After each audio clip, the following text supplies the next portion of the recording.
దేశం యొక్క దాస్య శృంఖలాలు విడిపించడంలో ఎంతో మంది దేశభక్తులు చిరునవ్వుతో ఉరికంబానికి ఎక్కారు. అలాంటి ఒక వీరుని గాథ ఇది. స్వాతంత్ర సంగ్రామం జరుగుతున్నటువంటి రోజులవి. చుట్టూ ప్రహరీ గోడ, మధ్యలో మైదానం, అందులో కొన్ని వందల మంది భారతీయులు.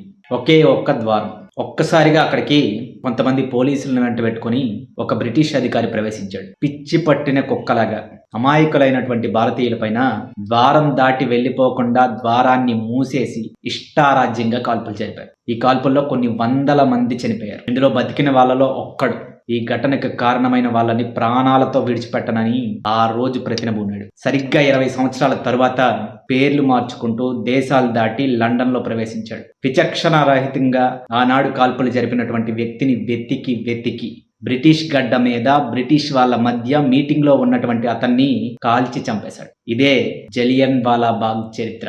అతనే సర్దార్ ఉధమ్ సింగ్. అతను కాల్చిన వాడి పేరే మైకేల్ డయ్యర్. ఉరికంబం ఎక్కుతూ కూడా ఆయన, ఇది నా దేశ ప్రజల కోసం చేశాను, మాకు స్వాతంత్రం కావాలి అని చిరునవ్వుతో అరుస్తూ ఉరికంబం ఎక్కాడు. ఇది ఒక దేశభక్తుని యొక్క ప్రతీకారం. ఈరోజు ఉధమ్ సింగ్ తాలూకా జయంతి. ఆయన్ని స్మరించుకుంటూ జోహార్ ఉధమ్ సింగ్.